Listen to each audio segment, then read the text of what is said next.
오늘 우리에게 주시는 하나님의 말씀은 느헤미야 8장 1절에서 10절입니다. 모든 백성이 한꺼번에 수문 앞 광장에 모였다. 그들은 학자 에스라에게 주님께서 이스라엘에게 명하신 모세 율법책을 가지고 오라고 청하였다. 일곱째 달 초하루에 에스라 제사장은 율법책을 가지고 회중 앞에 나왔다. 거기에는 남자든 여자든 알아들을 만한 사람은 모두 나와 있었다. 그는 수문 앞 광장에서 남자든 여자든 알아들을 만한 모든 사람에게 새벽부터 정오까지 큰 소리로 율법책을 읽어주었다. 백성은 모두 율법책 읽는 소리에 귀를 기울였다. 학자 에스라는 높은 단 위에 서 있었으므로 백성들은 모두 그가 책 펴는 것을 볼 수 있었다. 에스라가 책을 펴면 백성들은 모두 일어섰다. 에스라가 위대하신 주 하나님을 찬양하면 백성들은 모두 손을 들고 아멘 아멘 하고 응답하고 엎드려 얼굴을 땅에 대고 주님께 경배하였다. 하나님의 율법책이 낭독될 때에 그들이 통역을 하고 뜻을 밝혀 설명하여 주었으므로 백성은 내용을 잘 알아들을 수 있었다. 백성은 율법의 말씀을 들으면서 모두 울었다.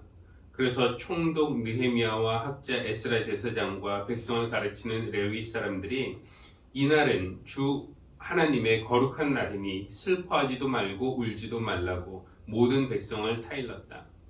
느헤미야는 그들에게 말했다. 돌아들 가십시오. 살찐 짐승을 잡아 푸짐하게 차려서 먹고 마시도록 하십시오. 아무것도 차리지 못한 사람들에게는 먹을 몫을 보내주십시오. 오늘은 우리 주님의 거룩한 날입니다.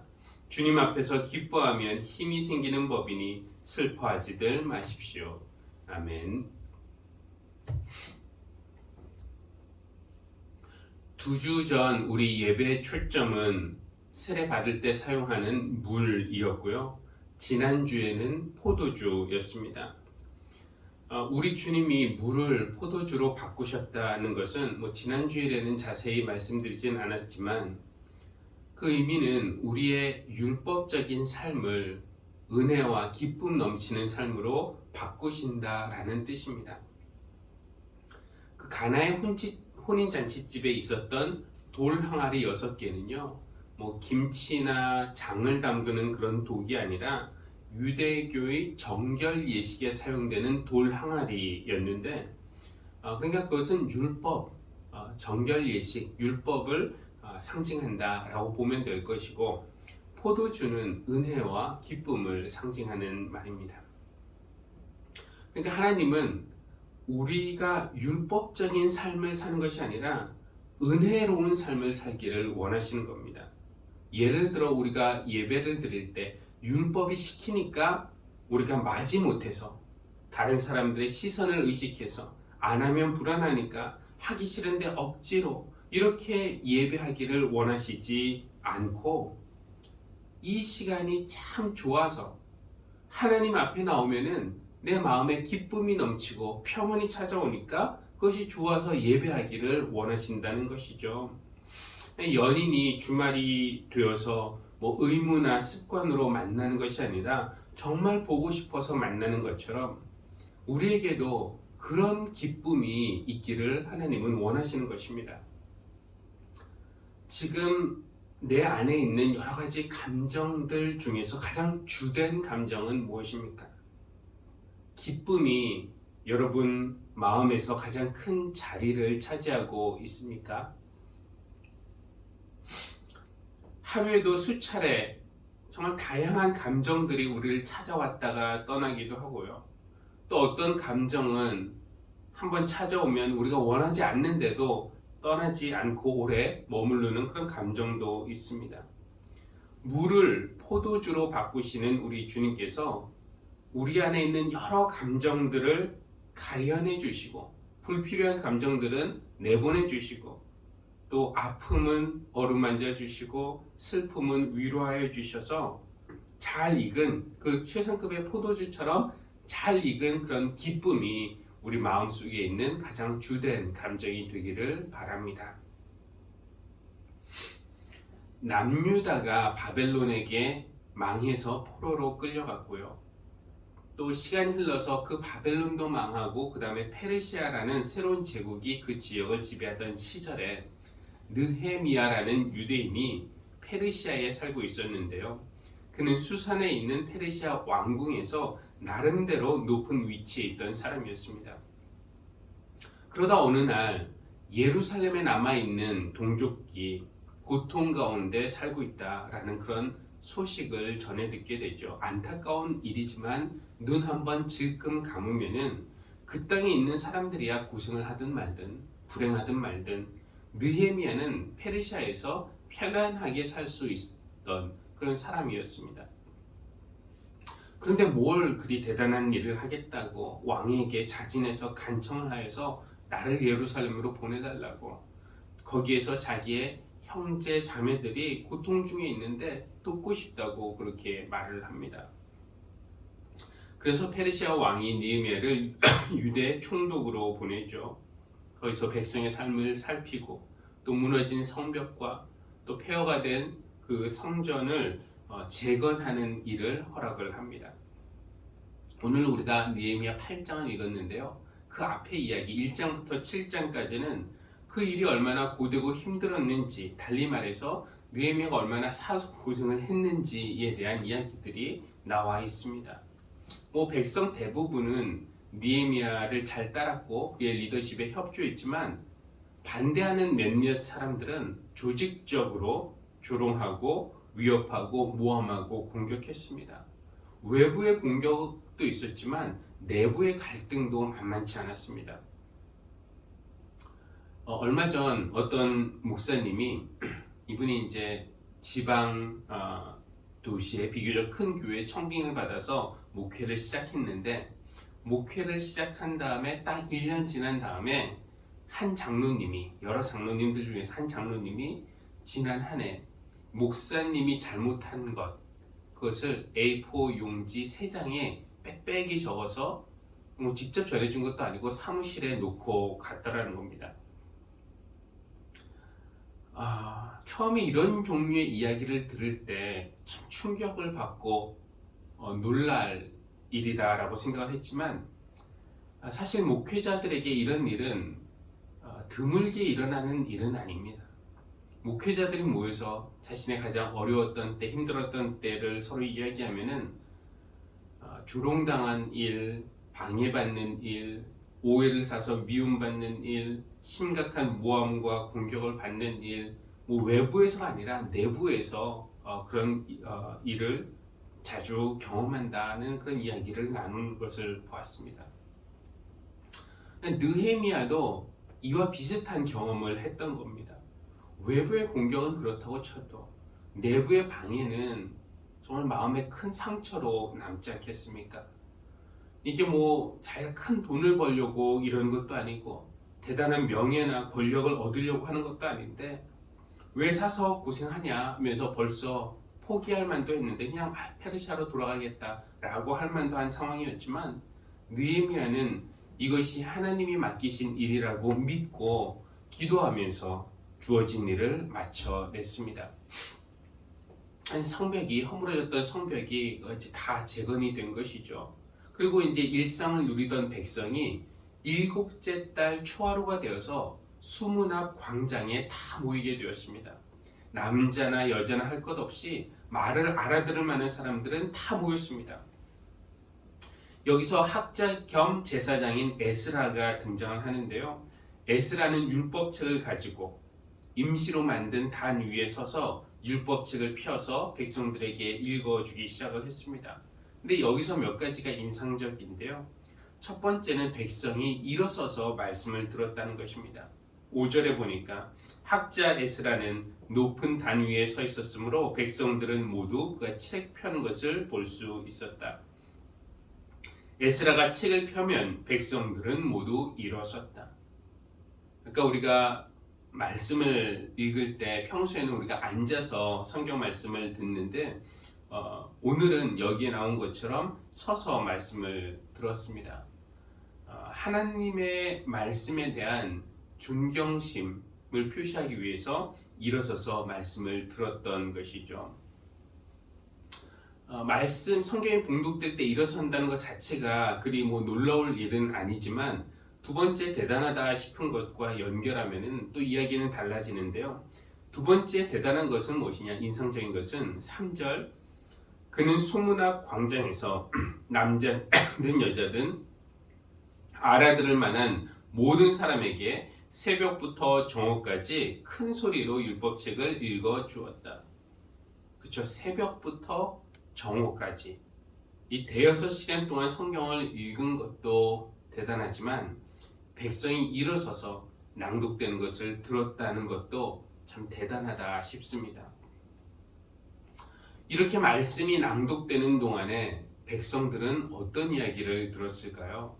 만약에 창세기부터 읽었다면은 하나님이 사람을 비롯해서 천지를 창조하신 이야기, 인간이 선악과를 먹고 하나님에게 등을 돌린 이야기, 그리고 가인이 아벨을 죽인 것, 홍수로 하나님이 그 타락한 세상을 심판하신 것, 인간이 바벨탑을 지어서 교만과 탐욕의 끝을 보여준 것, 그리고 그 이후에 하나님이 아브라함을 선택하시고 그를 복의 통로로 삼으시고 약속의 땅을 약속하신 것, 그리고 모세를 부르셔서 그 히브리 백성을 이집트에서 구원하신 것, 그리고 십계명을 주시면서 그들과 언약을 맺으신 것, 젖과 꿀이 흐르는 약속의 땅으로 인도하셔서 들어가게 하신 것, 그러나 백성이 언약을 어기고 우상을 섬기게 된 것, 이런 모든 이야기가 선포되는 동안에 사실 백성은 처음에는 그냥 어리둥절했습니다. 왜냐하면 이 성경의 언어, 히브리 언어와 일상의 언어, 그들이 아람어를 사용하고 있었는데 달랐기 때문에 처음에는 들어도 그 뜻을 이해하지 못했습니다. 그래서 하나님의 율법책이 낭독될 때에 그들이, 즉 레위 사람들이 말하는데요, 통역을 하고 뜻을 밝혀 설명하여 주었으므로 백성이 내용을 잘 알아들을 수 있었습니다. 이 말씀을 통역해 주니까 백성이 그 말씀에 반응하기 시작을 하는데요. 처음에는 아마 멍하니 서 있었겠죠. 그 백성이 말씀의 내용이 깨달아지니까 울기 시작한 겁니다. 9절 백성은 율법의 말씀을 들으면서 모두 울었다.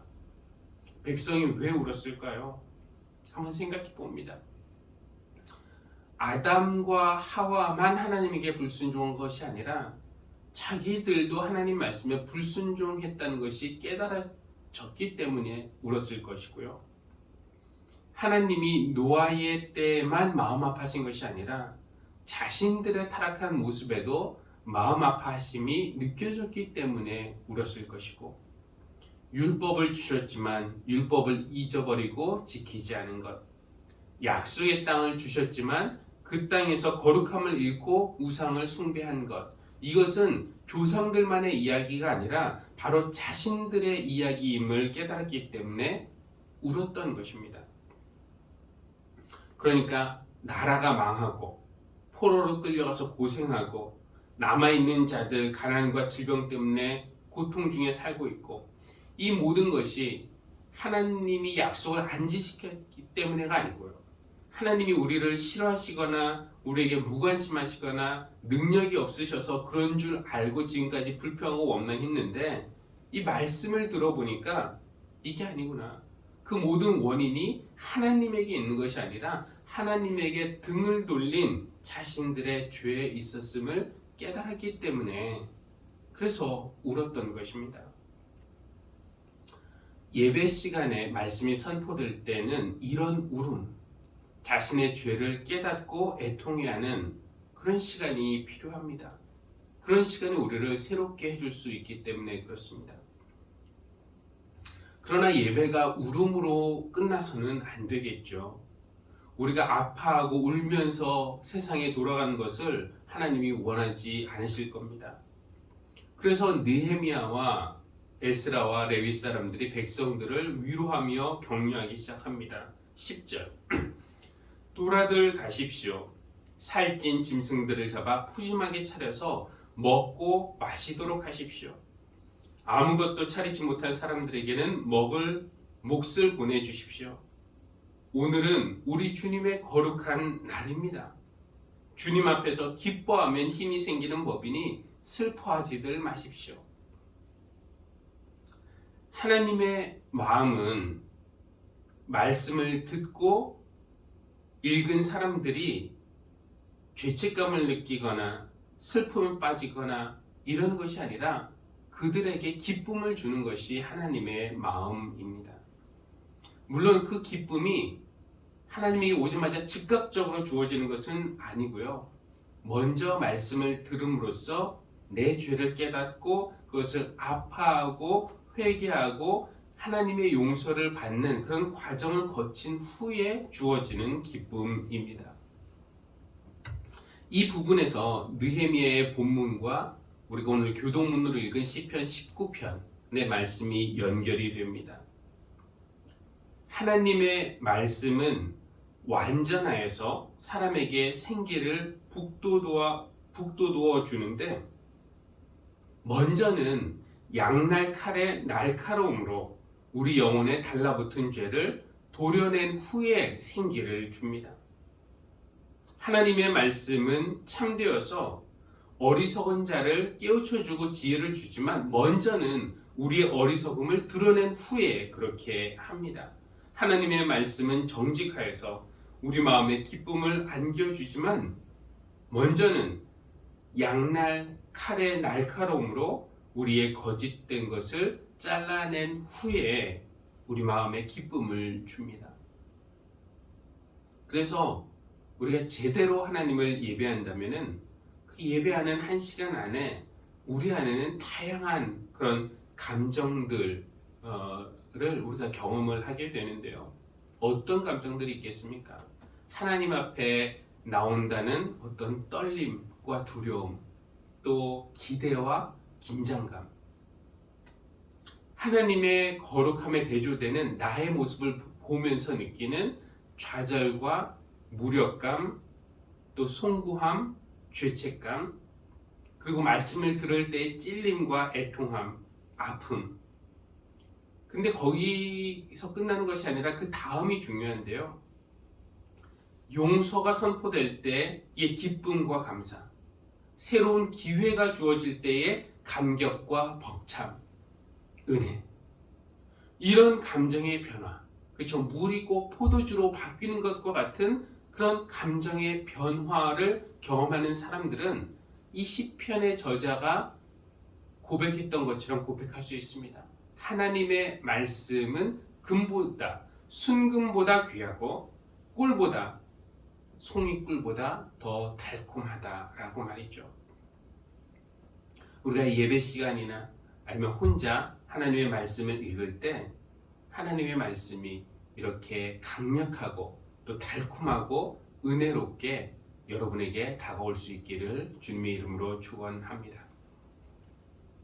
또 오늘 느헤미야의 본문과 누가복음 읽은 그 본문과 연결되는 부분을 찾으라면은 저는 오늘이라는 단어에서 찾고 싶습니다. 누가복음 4장 21절 예수께서 그들에게 말씀하셨다. 이 성경 말씀이 너희가 듣는 가운데서 오늘 이루어졌다.